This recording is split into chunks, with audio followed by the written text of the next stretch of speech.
एकादशी के दिन जब आप जल शंकर को चढ़ाने तो रोज ही जाते, जब एकादशी का दिन रहे और शंकर जी के मंदिर में आप जल समर्पित करें तो 3 बार मुख से स्वधा स्वधा स्वधा या स्वधा स्तोत्र का पाठ, जिसमें 12 श्लोक 2-4 है। पैसा तो आ रहा है और घर में टिक नहीं रहा, डॉक्टर में, पुलिस में, एक्सीडेंट आदि में, कहीं गलत जगह पर व्यसन में अगर पैसा जा रहा है, जुए में, मांसाहार, मदिरा पान, या कहीं आया पैसा आने में कमी नहीं, आ रहा है पर टिक नहीं रहा, रुक नहीं रहा, कोई मांगने आ गया, दे दिया, फिर वहां से अपने पास नहीं आ रहा, अपन कह रहे हैं भैया हमारा पैसा लौटा दो, नहीं आ रहा। तो महाराज शिव महापुराण की कथा कहती है एकादशी के दिन गंगा के जल में मात्र 7 बेलपत्री डालकर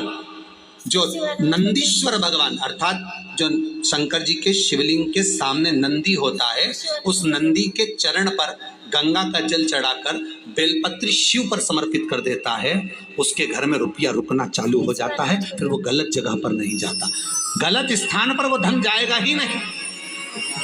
तूने मांग तुझे क्या चाहिए?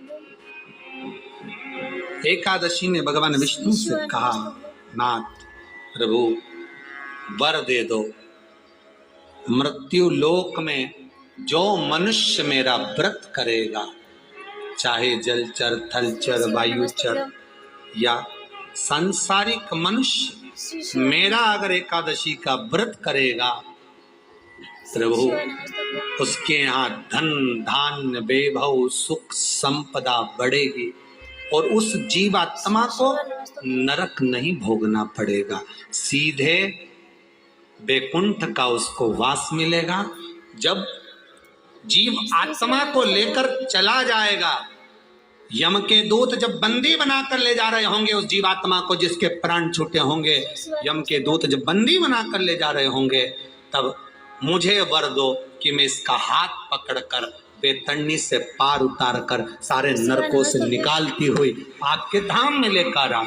भगवान ने वर दे दिया, तथास्तु। हे एकादशी सुनो, मृत्यु लोक का मनुष्य अन्न का त्याग कर कर, क्योंकि अन्न में एकादशी के दिन पाप पुरुष रहता है, अन्न का त्याग कर कर एकादशी के दिन जो मनुष्य तुम्हारा व्रत धारण करेगा, उस व्रत को करेगा और उस व्रत को धारण करेगा, उसकी मनोकामना पूर्ण होकर वो मेरे ही धाम को जाएगा।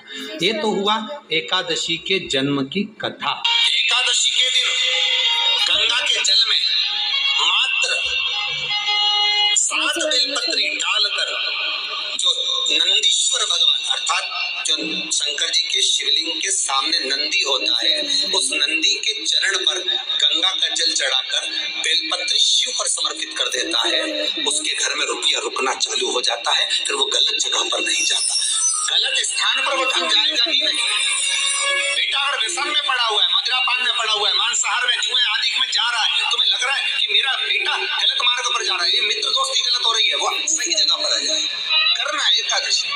कई लोग इसको धन के लिए भी करते हैं, संपदा के लिए, संपदा के लिए अर्थात जिसका व्यापार नहीं चलता, जिसके घर में पैसा नहीं आता, या नौकरी नहीं लग रही, या सर्विस नहीं लग रही, आप अप्लाई कर रहे हो, जगह जगह जाकर इंटरव्यू भी दे रहे हो और पैसा नहीं आता, तो उसके लिए भी प्रयास किया जाता है। पर उसके लिए यहाँ पर जो धन के लिए करते हैं, उसके लिए विष्णुपदी के लिए करते हैं। मतलब जैसे गंगा के जल में तुलसी के 11 पत्ते डाले जाते हैं और उसको किसी भी नारायण के मंदिर में राम कृष्ण शिव शंकर नहीं, राम कृष्ण भगवान विष्णु दत्त आदि जितने नारायण के मंदिर है, उस मंदिर में किसी भी पात्र में, एक छोटे से पात्र में उसको भरकर रखी जाते हैं महाराज, उससे भी जॉब सर्विस नौकरी में सफलता प्राप्त हो जाती है। परंतु वो भी एकादशी को ही होता है। कुछ देर तक पात्र को रखा जाता है, फिर वही पात्र का जल किसी भी वृक्ष के नीचे डाल दिया जाता है, उससे भी नौकरी के लिए फायदा होता है। गंगा का जल कोई साधारण नहीं। दशमी, एकादशी और द्वादशी, इन 3 तिथियों पर एक रोटी में थोड़ा सा मीठा रखकर सोमक पितृ का नाम लेकर यदि गाय को खिला दिया जाता है, तो अगर कोई पूर्वज प्रेत योनि में भी पड़ा हुआ होता है भटक रहा होता है, जिसको पिंड नहीं मिला, जो अचानक मर गया होता है, अधोगति में चले गया होता है, उस जीव की मुक्ति दशमी, एकादशी और द्वादशी 3 दिन सोमक पितृ का नाम लेकर रोटी में, पूड़ी में मीठा रख कर गाय को खिलाया जाता है 3 दिन तक, तो वो पितृ कभी भटकते नहीं है, उनको मुक्ति प्राप्त हो जाती है, मोक्ष। नहीं, एकादशी है कौन, क्यों इसकी इतनी प्रधानता है, क्यों इसकी पुण्यता है, ऐसा क्या है एकादशी में जो इसकी पुण्यता मानी जाए? कौन है ये? जो भगवान नारायण तक एकादशी का व्रत करते हैं। सुभद्रा जी को भगवान जगन्नाथ ने, जगदीश ने एकादशी का व्रत कराया था। बद्रीनारायण भगवान को माता लक्ष्मी ने एकादशी का व्रत कराया था। क्यों? चंद्रायण एकादशी व्रत की माता। एकादशी है कौन? तो कहा जिसको व्रत करने पर भगवान नारायण भी जिसका व्रत करते हो, भगवान माता लक्ष्मी जिसका व्रत करती हो, वो एकादशी है कौन? तो शास्त्र वर्णन करता है महाराज, स्कंद पुराण का सुंदर चातुर्मास्य खंड के अंतर्गत वर्णन आया है महाराज।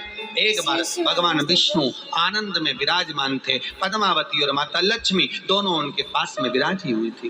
भगवान लक्ष्मी और पद्मावती दोनों बैठी, एक सिर के पास, एक चरण के पास। कुछ समय बाद वहीं पर ब्रह्मदेव का आगमन हुआ और ब्रह्मा जी आगमन पाकर भगवान नारायण पद्मावती से लगकर उठे और उठकर लक्ष्मी की ओर झुके। झुकने पर इन तीनों के समागम से भगवान नारायण के हृदय चित्त से एक कन्या प्रकट हो गई। उस कन्या का नाम एका था। क्या नाम था? एका। अब 10 उसके गुण इतने प्रबल थे, वो 10 गुण उसके बड़े प्रबल थे कि वो एका जिसको निहारती थी उसको संपदावान बनाते थे, जिसको देख लेती थी उसके जीवन में वो आनंद की अनुभूतियां करा देती थी। एका जिस मार्ग से जाती थी उस मार्ग के द्वार खोल देती थी। एका का पुण्य इतना पुण्य प्रकट। पद्मावती और लक्ष्मी ने कहा महाराज ये बेटी आपके द्वारा निर्मित हुई है, इसका कन्यादान करना चाहिए। हमारे यहाँ हिंदू धर्म में रीति है, जिस दिन कन्यादान करा जाता है उस दिन व्रत रखा जाता है। अब आजकल रखते कि नहीं रखते हो मालूम नहीं, और कन्यादान करते समय व्रत रखा जाता है। व्रत एका का कन्यादान करना है। भगवान बोले कन्यादान करें, किसको दे? एका किसको दी? एका प्रदान किसको करी जाए? पुण्यता किसको दी जाए? भगवान नारायण ने उसी समय लक्ष्मी और पद्मा